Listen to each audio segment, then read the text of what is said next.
when you don't see yourself or when there's not an opportunity for you, you begin to not choose that thing. Like, why would I choose that thing if I know that there's no possibility in it? The elasticity is not actually in the inanimate art form. It's the people who animate the art form. So therefore, if you choose differently, then it can be differently. I go back to the idea of when ballet was radical and avant-garde and pushed the boundaries. And that's the ballet that I want to be a part of, right? As opposed to where it gets, stuck and stayed and calcified in a way.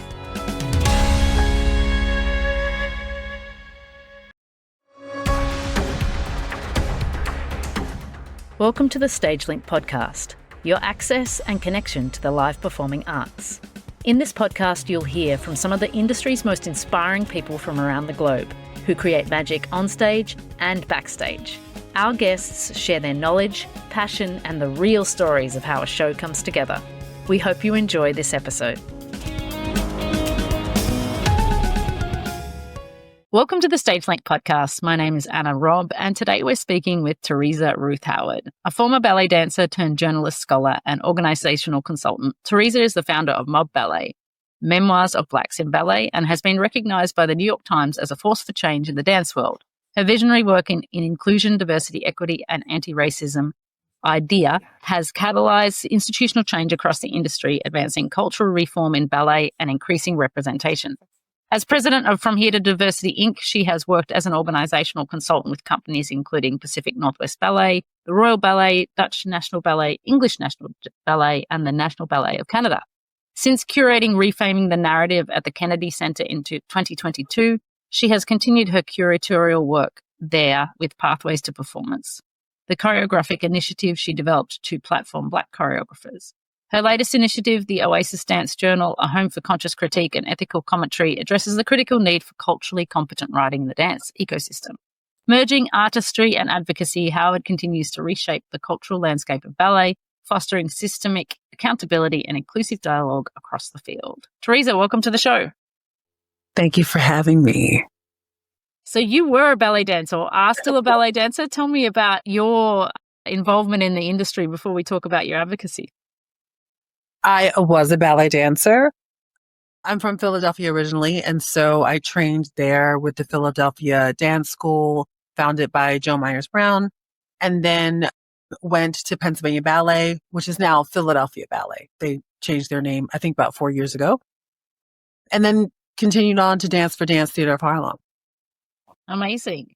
And obviously, perhaps your experience made you sort of work towards what you do now, which is advocacy in terms of the industry. What was the path that led you to take such action on what institutions and the structural barriers that exist within it? Well, I always say that it was my big mouth that got me into this. And it's very true. As I danced and after dancing, I was also a dance writer. So I wrote for Dance Magazine. And so I always had a sort of platform or a voice inside the industry to a degree. And I think it was around 2014, 2015, as Misty Copeland was ascending to make her historical sort of ascent to becoming the first principal ballerina for American Ballet Theater, I noticed that there was an erasure of sorts of the Black ballet history that came before her. So a part of that systemic racism is the idea that there's only room for one at a time. And it wasn't coming necessarily from her, but it was also from like journalists. It was becoming a mythology around her. We like to craft a good narrative, a nice story. And so in the crafting of that story, a lot of the history of the Black ballerinas that came before her was being erased. So I wrote this article. At that time, I had a blog called MyBodyMyImage.com. It was about body image as a dancer for all people. But it was my place to put my voice. And so I wrote a piece called The Mysterious Case of the Vanishing Ballerinas of Color. Where have they gone? And it talked about that mythology and reinstated some of the history, and it went sort of viral. And at the end, I put, if you are a Black ballerina or know of one, put their names in the comments. And that outpouring then became the roll call. So it was sort of like, this is what we needed. And, when people are like, well, somebody ought to do X, Y, and Z. In that moment, it ended up like being me saying like, somebody ought to do, oh, I guess that's me. And so that's how it started. And people started inviting me into those conversations about the lack of diversity in ballet. And so that's sort of where I started. I love that. And so I think this is, that kind of inclusion, diversity, and equity and anti-racism sort of sits in every culture in different facets. And you're mostly speaking from the American experience, but there's so many. What I love about America, in the sense, there's a lot of people that are putting it right there, right? Like putting it out there. And I think, I live on the other side of the world, as you know, we see that, and then other people feel then propelled to start to talk about those things. So I think it's great. So when it comes to the arts, like, what do you see as sort of the structural barriers within ballet institutions when it comes to diversity and equity and anti-racism? Like, what's the problem with the structures there? Well, first I want to go back to about what you just said. And the interesting thing about the way that these structures or systemic racial structures work is that they oftentimes present within the culture that they sit, right? So in America, we will call you an epithet and have guns, right? Where if you're in the UK, it's a little more buttoned up and a little more passive aggressive, right? And so like maybe Dutch is a little bit more in your face, because that's what the way the culture presents, right? So every culture, every nation has their version of it. And sometimes it's not necessarily always along clear-cut racial lines, right? But it could be class, right? And it could be designed around immigration. And it shifts and it changes as we move through time and eras. So I just wanted to say that you're absolutely right about that. No, massive point. Yeah, thank you. And I think that some of the structural issues around ballet or even the classical arts kind of stem from that same system, right? So the ideas of the people who have opportunity and have access to a number of different things, whether that's, education or being able to, or economics, right? Those are the systems that ballet sort of follows. And so we hear a lot, the economics have a lot to do with the idea of who gets to do ballet and who doesn't. And on the surface, that appears to be correct. However, I would also like to point out that ballet in and of itself is a middle-class art form, right? So that means that most of the people that engage in ballet come from working in middle-class backgrounds in the American context. Like in the British context, our language is a little bit different. Mm-hmm. But you need a certain familiar structure in order to get the kid back and forth to ballet classes, in order to leave your other kids maybe at home to afford those lessons. And so if you really look across ballet in general, most of the ballet dancers come from working in middle-class families. Right? So to say that the reason why there are not a number of Blacks inside ballet is to say that there is no Black middle and working class, which we know is not true. Right? So then there has to be another reason why people are not entering that space. And part of it has to do with just the idea of there being racial boundaries in America, definitely the apartheid Jim Crow system, which, well, it's a hot mess right now. We do, yes. but So that's another thing. The idea of what types of bodies, right, are right or appropriate for ballet is another sort of stereotype of a reason why people should be excluded. But we all know that if race is a social construct and not a genetic or biological reality, then we know that we're just humans. And so the the ideal body exists inside every race, but you just have to find them in numbers, right? And so you have to have more people participating so that you get those numbers. So I would say if you put a 100 of each white, you know, Asian, Latina, and Black girls in a room, right? 100 of each, you're probably going to come up with the same percentage of ideal bodies in each of those rooms, right? So it's a matter of numbers. So that's another sort of reason why we have a lack of. But also when you don't see yourself or when there's not an opportunity for you, you begin to not choose that thing. Like, why would I choose that thing if I know that there's no possibility in it? Right? I'm going to go a different direction. Of And course. so people tend to migrate to things that want them, that say, yes, come in. Yes, you're welcome.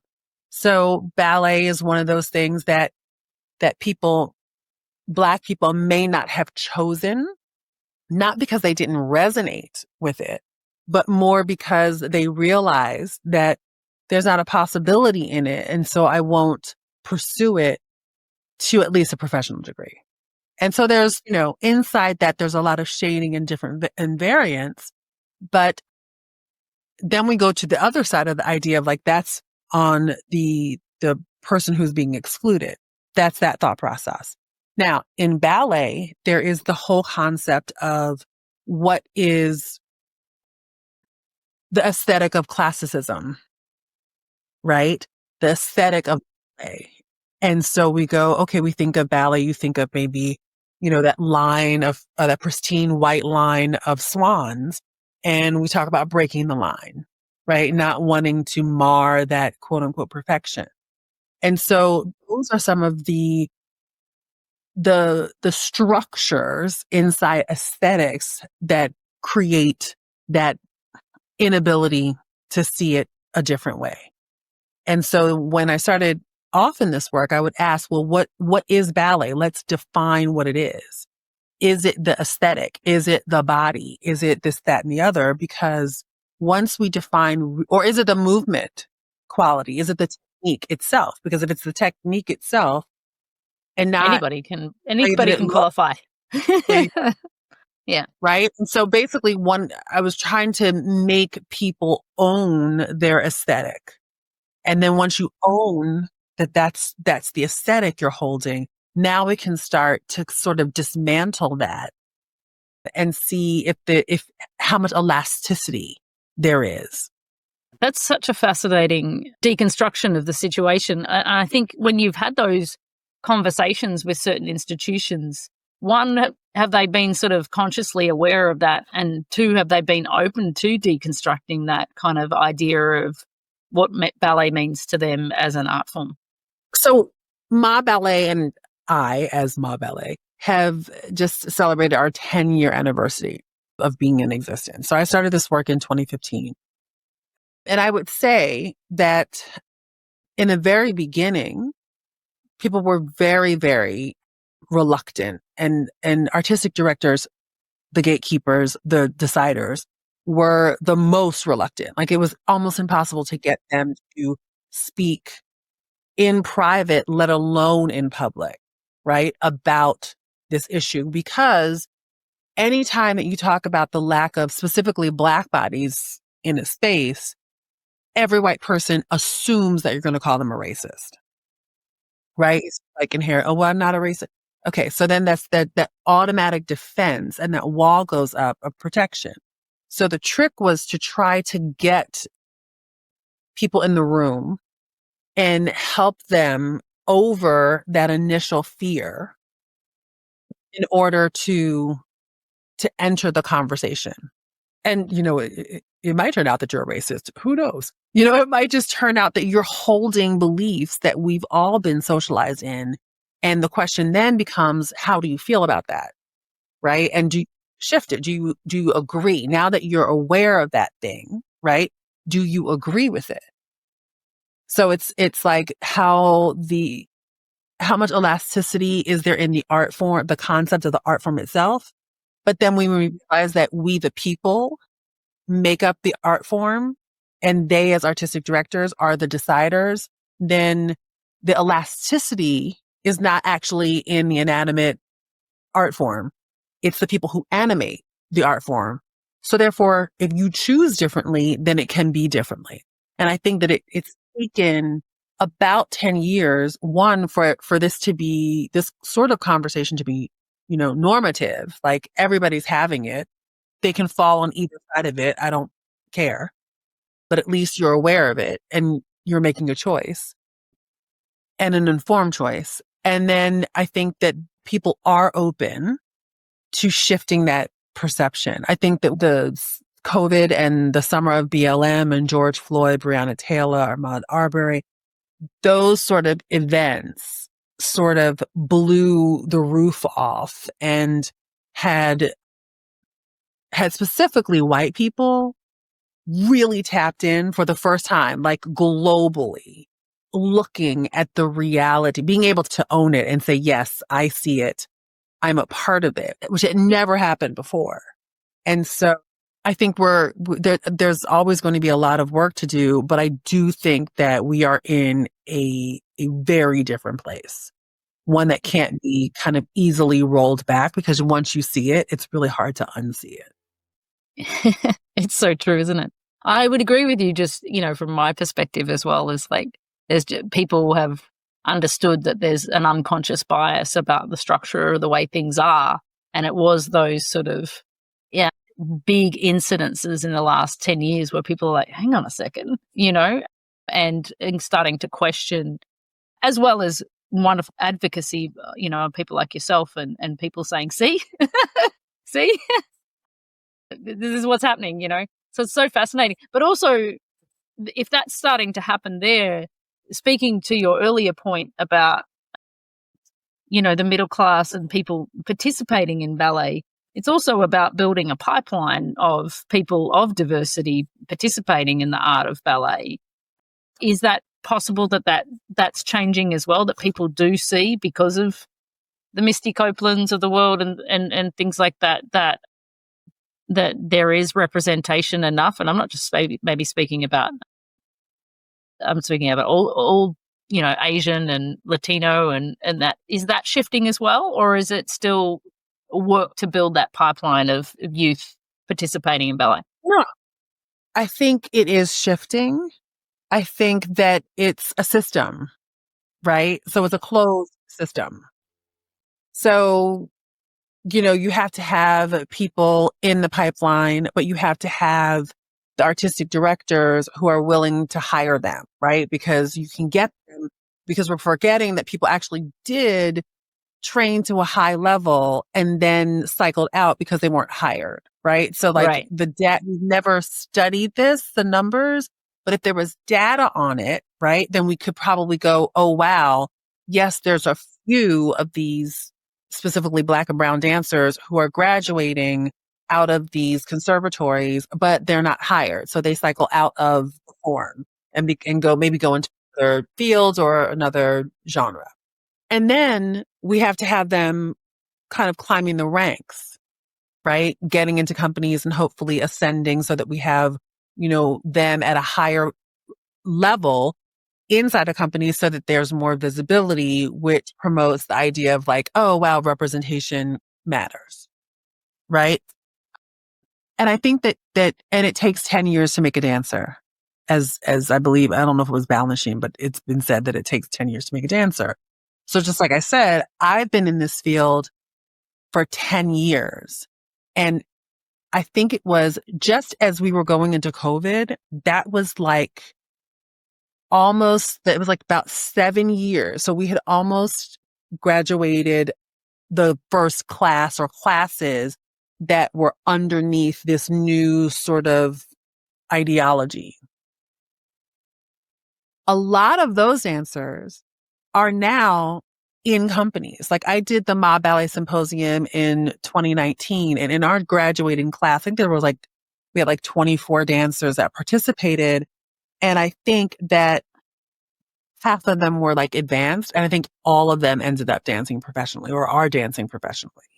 That's great. Right. So the pipeline, we have evidence to say that when we flood the pipeline, again, it's a game of numbers, then more dancers end up, if people are willing to hire them, in the professional field.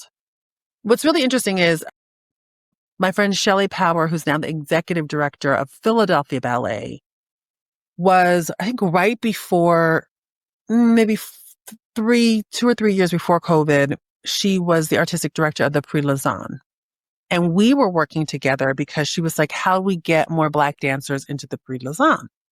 And what was interesting that she told me is that prior to this, they were interested in, a lot of Asian dancers from China and Japan and Korea were coming to the Prix Lausanne, but the level wasn't that high. And so what they decided to do was they created a whole campaign where the Prix Lausanne would go to Asian nations and hold workshops and classes and show them what the standard of the Prix was, right? And then they could see it, and then they started to up their game, right? And to train, train for the test, right? Yeah.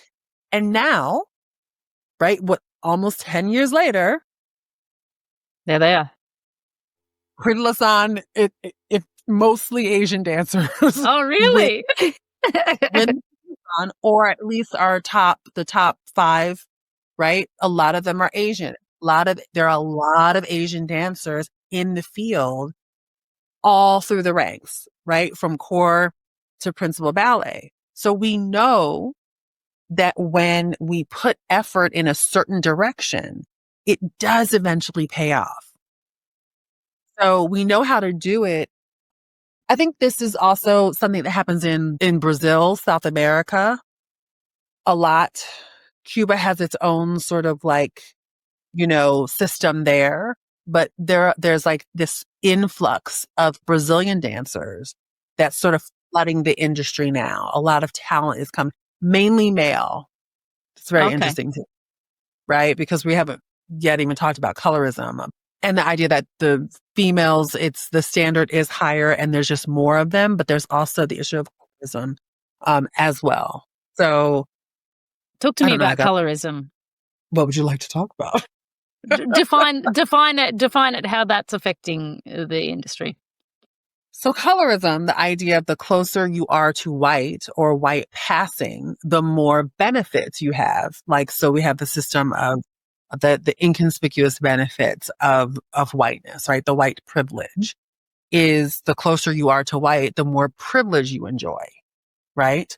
And so the same thing happens across industries, right? Especially you can talk about actresses. It's easy to see in actresses and entertainers and things like this. But we know historically that in America, when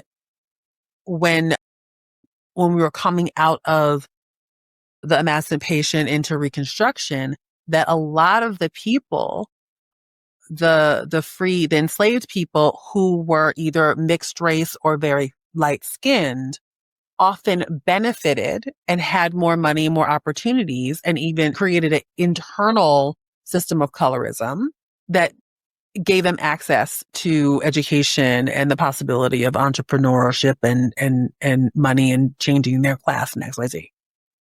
So the same thing happens inside of ballet. We talked about breaking the line, the idea that if you are blendable and I can't tell whether or not you are not white, then it's easier for me to forget that if the skin tones match. This is maybe part of the reason why Asian dancers, right, from a distance, look, they don't break the line, right? This is why when we look at a lot of the BIPOC women, whether that's Latine or Black women, a lot of them tend to be fairer skinned than who excel or were allowed into ballet. And it's a hard conversation to have because it's painful on both sides, but it is a reality. So we can talk about Raven Wilkinson, who danced with the Ballet Russe. And one of the reasons why she was able to dance with Ballet Russe is because people thought she could pass for white. Janet Collins had auditioned years before her, and they told her that she would have to paint herself a little lighter on stage, so she said, no, thank you. That's fine.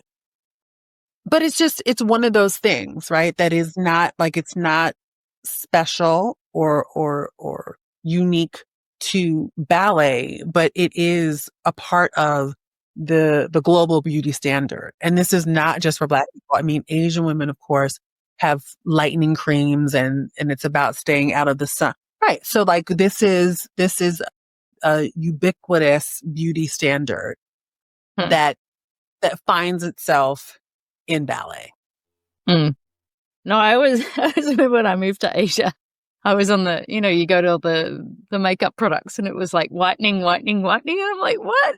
And I'm from Australia. Like we go out and get a tan, like we never, it was such a weird sort of experience to sort of feel like, oh yeah. And even to this day, I'll be out there in the sun and they'll be covering themselves up and wanting to stay white. Right. It's a cultural, a tan in Asia means you're a worker. It kind of feels like you're kind of a worker in the fields kind of person rather than a person of status, which is. And I believe that in Asia, the first connection to that would be economic status. But then for sure. Right. So the global context of it becomes something else. Like as trade happens and as power shifts globally and colonization and all of that stuff happens, the idea of who holds power where and what that looks like begins to, maybe everybody wanted to be light, but they didn't necessarily want to be blonde. Yeah. And then right, so yeah. Funny. Can I just say though, when you speak to this, it kind of just pisses me off. And I say that just honestly, because when you talk about that line of a ballet, the Swan Lake line or whatever like that, in my mind, I would just love to see all different bodies and all different colors doing the same technique. That is something I'd want to see. Do you know what I mean? Not 15 similarly built white girls doing the thing. Do you know what I mean? Like, for me, maybe it's just, I've lived all around the world. I want to see diversity. I love diversity and I want to see it on stage, And so you've got to you have to put it on stage for people to see that that's the norm, right? And I think it's amazing work that you're doing, but it's like, it's not like people don't want to see that. Don't you think? Well, I think what's interesting about ballet specifically, right, is that I always say this, and I'm waiting for people get very mad at me when I say this, but I say that ballet is the least intellectual of I can imagine why people would be angry with that. Intellectual of the Western dance art forms. But right. I don't mean that as the people, right? I'm not saying the people aren't, but the form itself does not ask you to think critically, right? It doesn't like modern dance asks you, like you think about Martha Graham and she's the, doing the Greek, mythology and XYZ and oftentimes like in modern dance, people will ask you like, what does that feel like? What are, what do you want to do? Right? Like it comes from a different place. Right. And the codification of the body, the colonization of the body in ballet is really about you eradicating the self. If you think about the corps de ballet, that's why the uniformity works, is that there is no individuality and that you need to fall in line, right? And it's not just a physical line, or in a geometric line. It's like a mentality, right? And so ballet has not really been about examining or interrogating itself, even historically, right? And Yeah, so some of the it's a good point. concepts like when we think about like ballet originated obviously in the courts of Europe and in Russia, and so that there is that sort of elitism, but once they became nationalistic representations of a country, right? So whether that's the Royal Ballet of the UK or whether it's Dutch National Ballet, right? So it becomes a national identity. And so it's like, who are we as a nation is represented on the stage, Wow. right? So, which made sense at a certain period of time, right? Because when it's being formed, people did look certain ways, right? And what it was to because it's tied to what it is to be British, what it is to be French, what it is to be Dutch, what it is to be Swedish, right? But then you don't factor in that people went over and colonized, right? Other countries, and that gave or brought people to their countries to do work, right? They opened the gateways for people now to come, brown people who did not look like them, to have a level of ownership and belonging. Well, maybe not ownership, right? But belonged there. And it changed aesthetically what it meant to be English or Dutch or French or Swedish, right? Or German. And that is the part that I think is the push pull, right? The nation, the country itself has to grapple with what their Yes. national identity is. And you have to, if you were going to be honest about it, then you go like, because America isn't the only melting pot, right? So now we go like, oh wow, the UK, we've got the Caribbean people, all those colonies that they like to go and visit, right? All of those people are supposed to be welcome into or have ownership of some British identity. Yeah. Do And we are a want representation of what Britain is, right? correct? And so But that's also, the but also, am I correct in saying, like, for the Dutch ballet or the English ballet, you could be an Australian recruited to the English ballet these days, right? Like, and you that don't need to and that be British. so that's the other part. So this is the interesting thing about how things shift and change. And it's cognitive dissonance, right? Because on one hand, the subtext is the identity, but then there's also a pride in being an international company, Yeah. right? And so there's this dichotomy, and it is of identity, right? To a certain degree. And again, it's not conscious. It's completely, I believe, implicit, right? And I think we're at the point where we can begin to go, okay, maybe the thing that originated some of these ideas behind these companies, these nationalistic companies that are subsidized by the government, right? Less now than maybe before, but they are subsidized by the government. So they're owned in a way by the people. Maybe it's time to give that part of it up, right? What it is to be British or what it is to be French.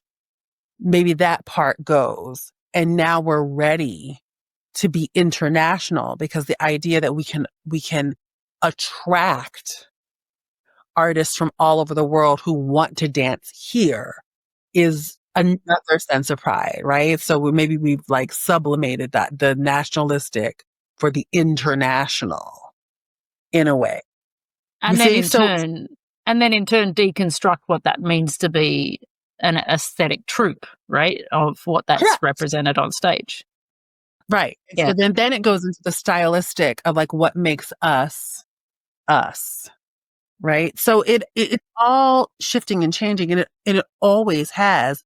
I just don't think that we've discussed it. Like we've actually had overt dialogue, intentional dialogue about what that means. Right. And so, or, okay, well, if that's the case, if we have all these different types of bodies, wonderful, and ethnicities and race and nationalities on the stage, then then whose stories are we telling? Right. If our audience is our community and our community is diverse, then whose stories should we be telling? And who should be creating those stories? Right. And so it can't, maybe it's not just white men who've been in this industry forever. Then we have to start to open the doors and look for new stories and storytellers and makers. Right. And I think that that's where we are now. We're in the process of this sort of like stirring and mixing the pot so that we're getting a more rich, vibrant sort of stew, if you will. I love that, but also it's a huge opportunity to evolve the art form in and of itself, isn't it? Really, when you think about it that way, if you're bringing all these voices in and you're creating new ballets with that kind of diversity and that kind of leadership, then it can really redefine what our concept of ballet is. And for anybody who's sort of not in the ballet world as a layman, I mean, obviously I've worked on ballets, but even if you're just a general audience member, like when people talk about ballet, I think we do in our minds have that sort of traditional construct in our heads, right? And you know, of the Swan Lakes and the Nutcrackers and those sort of things. And when you're stirring the pot, and if there's an opportunity to create new work in that model, I mean, it could be a great revolution in the industry and bring more audiences to that art form. Do you think? I do. And again, I think that ballet is not has not been as reflective as it should be. Because if you, and I'm not talking about the historians and the scholars of ballet, I'm talking about the people who are in the industry, which, okay, this is the other part about the intellectualism, is that before now, this will be the first generation for whom this might not be true.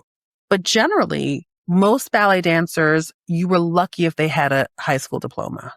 Because the goal was to be in a company by the time you were 16 or like by the time you finish high school, and you didn't go to college, because to be a professional, you had to be like in your teens and full gas. Right. So think about that. So now you've got a field that doesn't ask you to develop yourself as a human, right? Artist, yes. As a human, as personal development, no.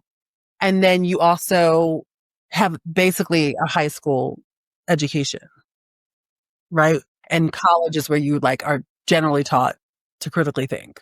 For sure. So the idea that we've not really been reflective on this, if we were, then we would look through history and go like, oh, wow, okay, like ballet changed every time the length of the tutu kind of changed, right? Or like petit pas, none of this is precious. They would tear ballets apart and redo them and insert music that wasn't even from their original score because it was art and it just wasn't precious to them.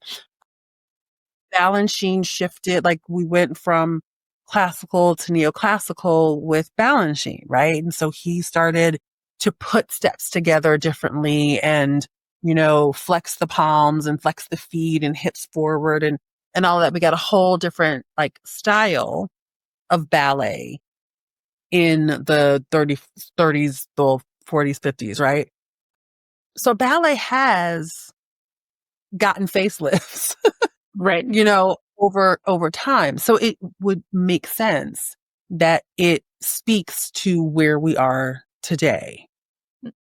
But I think that part of the problem is that people in ballet like sort of are looking at it as if it's a snapshot like a picture that's like fading instead of a living, breathing art form. And so I'm really a traditionalist, and I go back to the idea of when ballet was radical and avant-garde and pushed the boundaries. And that's the ballet that I want to be a part of, right? As opposed to where it gets, stuck and stayed and calcified in a way. And in that way, I feel like there is a hope for a ballet to be expansive, right? If we trust the actual DNA of the form, as opposed to like the way that we're trying to hold it in our brains. Yeah, I love that. Wow. I mean, Theresa, thank you so much for sharing on this podcast today. I think that culture takes time to change, and you've been at it for 10 years and you've seen results. So you are an incredibly patient woman, and I have much admiration for this work that you're doing because it's important. So thank you so much for sharing, and thank you for coming on the StageLink podcast today. Absolutely. And I will say this as a final thought. Yes, people say that culture takes a long time to change, but that's not always true either, because culture can change on a dime or can go at a glacial pace. And I use COVID as one of the examples of how culture can change almost overnight. Because when it was necessary, right, for we as humans to protect ourselves, we took on social distancing and wearing masks and washing our hands, right? And that took less than a month for when the world got on the same page. They were like, this is what we need to do to save ourselves. And that is a culture shift. So if people really want it, right? It's possible. Then we behave differently and make it so. The idea that it takes time for people to decide that they're ready to give something up. Right? And so that's really, when you look at it, that's really the truth of it. And so when we are ready, it will be. When they do give it up, it goes. Right? Look, it's all choices. It's all choices. Yeah. Yeah, you can change your mind at any moment. So good. Thank you, Theresa. It's been a pleasure speaking to you today. Thank you for having me. Thank you for listening to the StageLink podcast. StageLink is an online platform that gives you access and connection to the live performing arts.